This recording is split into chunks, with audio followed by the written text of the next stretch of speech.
بسم اللہ الرحمن الرحیم ہے کہ کسی کا جسم بیمار ہے، جسمانی بیماریاں ہیں تو علاج چاہتے ہو تو صدقہ کرو، داؤوا مرضاکم بالصدقہ۔ ساتھی بیان کرتا ہے ماں جو ہے وہ قومے میں گئی ہوئی ہے، آفس میں ہے، کال آئی کہ جلدی سے پہنچو ہاسپٹل، جلدی سے لاک کیا، گاڑی میں بیٹھنے لگا تو ایک ٹوٹی ٹانگ والی بلی کو دیکھا، جلدی سے ایک بقالے پہ گیا، وہاں سے دودھ لیا، بلی کو دودھ پلایا، وہاں گیا، اس خوف سے گیا کہ کال آئی، یہ لگتا ہے کہ ماں اللہ کے سپرد ہوگی، لیکن وہاں جب گیا تو کمرے میں ماں نہیں ہے، پوچھا جی ماں کدھر؟ کہتے ہیں وہ تو دوسرے کمرے میں نعش میں منتقل ہوگی۔ کہا وہ کیسے؟ جب وہاں گیا تو وہ ماں جو قومے میں تھی وہ مسکرا رہی تھی۔ ماں کیا ہوا؟ کہتے بیٹا بس خواب آئی ہے کہ ٹوٹی ٹانگ والی بلی دعا کر رہی تھی کہ اس کو شفا دے دے، اللہ نے شفا دے دی۔ ساتھی کو کینسر ہو گیا، بیرون ملک رپورٹس لی گئی، کہتے ہیں بس واپس نہیں جا سکتے، یہ آخری مرحلہ ہے۔ کہا نہیں میں اپنے بچوں کو ملنے جاؤں گا، یہ نہیں ہو سکتا۔ واپس آیا، گزر رہا تھا، گوشت والے کے پاس دیکھا کہ ایک عورت بوڑھی اماں چند ٹکڑے اٹھا رہی ہے۔ پوچھا آپ کیا کر رہی ہو؟ میری ماں کہتی بیٹا سال کے بعد اپنے بچوں کو گوشت کھلاتی ہوں، سال گزر گیا ابھی تک گوشت نہیں کھلا سکی، تو کچھ ٹکڑے اکٹھے کر رہی ہوں شاید کوئی بات بن جائے۔ برداشت نہیں کر سکا، اس سے کہتا ہے آج کے بعد یہ عورت آئے پیسے مجھ سے لینا، اس کو گوشت دے دینا، اب بھی ہے تو کوئی دے دے۔ کہتے اب تو ایک پاؤزہ ہے، کہا یہ دے دو۔ وہ دے کے واپس آیا، کچھ دن رہا، واپس جب پہنچا بیرون ملک، فَأَجْرَوْا لَهُ الْفَحُوصَاتِ الطِّبِّيَّةِ، جب اس کی رپورٹس میڈیکل کی گئیں تو واپس آ کے ڈاکٹر کہتے تم وہی ہو؟ کہتے جی وہی۔ کہتے کس ہاسپٹل میں رہے ہو؟ کہتے کسی بھی نہیں۔ دوبارہ کرواؤ، دوبارہ رپورٹیں کروائیں، کہتے کینسر نام کی چیز ہی کو نہیں۔ جسمانی بیماریوں کا علاج اللہ نے صدقے میں رکھا ہے۔ اللہ عز و جلال آپ سب کو صحت والی زندگی دے۔ ہم نے ان آنکھوں سے دیکھا ہے ارض حجاز میں دوائی تو ہر بندہ ہی لیتا ہے، جب بھی کوئی مسئلہ بنے فٹ سے پہلے صدقہ کرتے ہیں، ہاسپٹل بعد میں جاتے ہیں۔ عادت بناؤ۔ پھر قلبی بیماریوں کا علاج بھی صدقہ ہے۔ ایک شخص آیا کہ اللہ کے ساتھ دل بڑا پتھر ہے، فرمایا اس کو نرم کرنا چاہتے ہو؟ جی ہاں، اطعم المسکین وامسح رأس الیتیم، اور مسکینوں کو کھانا کھلایا کرو، یتیموں کی کفالت کرو، یہ دل نرم ہو جائے گا۔ بلکہ یہ صرف قلبی بیماریاں نہیں، جسمانی بیماریاں نہیں، یہ معاشرتی بیماریوں کا بھی علاج ہے۔ معاشرتی بیماری کیا ہے؟ چوری، کیا ہے؟ زنا، کیا ہے؟ بخل۔ حدیث میں آتا ہے ایک بندے نے کہا میں صدقہ کروں گا، صدقہ دے کے آیا، رات وہ کسی بدکار کو مل گیا، دے رہا تھا، دوسرے دن نکلا کسی چور کو دے بیٹھا، تیسرے دن نکلا کسی امیر کو دے بیٹھا۔ کہتا ہے یا اللہ تو نے جس کو دلا دیا، میں تو تیری رضا کے لیے دیتا تھا۔ جواب ملا میرے بندے پریشان نہ ہو، اما صدقتک فقد قبلت، تیرا صدقہ تینوں راتوں کا قبول ہو گیا ہے۔ وَلَعَلَّ الزَّانِيَةَ تَسْتَعِفُّ بِهَا عَنْ زِنَاهَا، یہ زانیہ کچھ کھاتی پیتی تھی لیکن تیرا صدقے کا مال جب گیا ہے تو اس نے زندگی کے گناہوں سے توبہ کر لی ہے۔ یہ چور تو تھا چوریاں کرتا، تیرا مال جو ہے خلوص نیت کے جب اس نے کھایا تو چوریوں سے توبہ طائب ہو گیا۔ یہ بندہ تھا امیر لیکن بخیل بڑا تھا، خرچ نہیں کچھ کرتا تھا، جس دن سے تیرا مال اس نے کھایا نا وہ بھی خرچ کرنا شروع ہو گیا۔ یہ معاشرتی بیماریوں کا بھی علاج ہے۔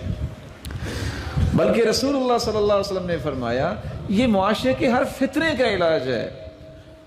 فتنۃ الرجل فی اہلہ ومالہ ونفسہ وولدہ وجارہ، بندے کی جان میں فتنہ، اولاد میں فتنہ، بیوی میں فتنہ، گھر میں فتنہ، پڑوسی میں فتنہ، مال میں فتنہ، سارے فتنے کیسے دور ہوں گے؟ یکفرھا الصیام والصلاۃ والصدقہ والامر بالمعروف والنہی عن المنکر، نماز پڑھو، روزہ رکھو، نیکی کا حکم کرو، برائی سے منع کرو، ساتھ صدقہ کرو۔ بلکہ اگر بری موت سے بچنا چاہتے ہو تو صدقہ کیا کرو۔ ان الصدقہ تطفئ الخطایا کما یطفئ الماء النار، جس طرح پانی سے آگ ختم ہو جاتی ہے اللہ صدقے کی وجہ سے سارے گناہ معاف کر دیتا ہے۔ ساتھ یہ بھی فرمایا ان الصدقہ تطفئ غضب الرب، اللہ کے غصے کو ٹھنڈا کر دیتا ہے، وتدفع میتۃ السوء، بری موت سے صدقہ بچاتا ہے۔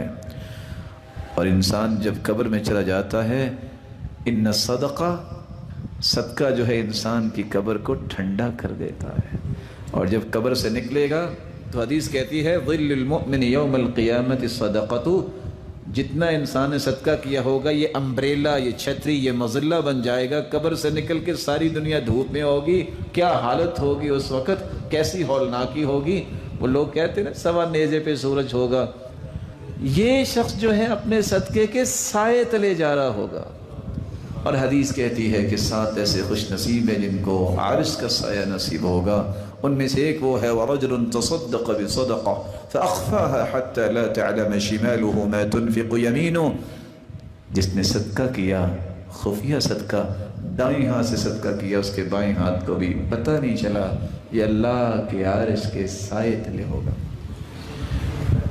کوئی ہے جو بتائے کھجور کتنی مہنگی ہے؟ ایک کھجور اگر خریدنی ہو تو کتنے کی آئے گی؟ میں درخت نہیں کہہ رہا، کھجور 2-3 روپے کی. مجھے صاحب آپ کو بیچنی پڑیں گی پھر اتنے کی یہ آپ کو منگوا کے دینی پڑے گی اس مسجد کے لیے. اجوا کھجور بھی آپ ایک خریدیں تو کتنی ہوگی؟ 5 روپے کی. لگتا ہے آپ کا کاروبار ماشاءاللہ اچھا ہے اجوا کھجور کا. آپ 20 روپے بھی لگا لیں. حدیث کہتی ہے من تصدق بعدل تمرہ، جو کھجور کے برابر صدقہ کرتا ہے. کس کے برابر؟ اگر اس بھائی پیارے بھائی کی بات مان لی جائے 5 روپے کی ایک کھجور آتی ہے تو 5 روپے بھی اللہ کی راہ میں دے دیے جائیں. تصدق بعدل تمرہ. بس اوقات وہ 5 روپے میں ڈالتا ہوں غلے میں، کبھی میں کسی انولپ میں ڈال کے 10-20 کا نوٹ دے دیتا ہوں، کبھی میں کسی کپڑے میں ڈال دیتا ہوں، لیکن وہ پتہ ہے جاتا کدھر ہے؟ فَإِنَّ اللَّهَ يَأْخُذُهَا بِيَمِينِهِ، واللہ ذوالجلال کے دائیں ہاتھ میں جاتا ہے. ثُمَّ يُرَبِّيهَا كَمَا يُرَبِّي أَحَدُكُمْ فُلُوَّةً أَوْ فِلْوَةً. پھر اللہ اس کو پالتے ہیں. قیامت کا دن ہوگا جب نیکیوں کا وزن ہو رہا ہوگا، ایک پہاڑ چلتا چلتا آئے گا. پوچھے گا بندہ یا ربی ما ھذا انا عارف اعمالی، اللہ یہ پہاڑ نیکیوں کا کہاں سے آ گیا، میں نے تو ایسا کوئی عمل نہیں کیا. اللہ فرمائیں گے میرے بندے کھجور جتنے صدقے کو میں نے پال پال کے نیکیوں کا پہاڑ بنا دیا. یہ پہاڑ کتنے کا ہے؟ آج 20 روپے کا اتنا سرما نہیں آتا، یہ نیکیوں کا پہاڑ 20 روپے میں مل رہا ہے. بلکہ اس کو بھی آدھا کرو، کھجور اس کو بھی آدھا کرو تو پھر کتنے کی آئے گی؟ اتقوا النار ولو بشق تمرہ. آگ سے بچو خواہ کھجور کا ایک ٹکڑا ہی دینا پڑے. یعنی بسا اوقات انسان آدھی کھجور یہ 1/4 حصہ بھی دیتا ہے تو اللہ اس کے بدلے بھی اسے جہنم سے آزاد کر دے.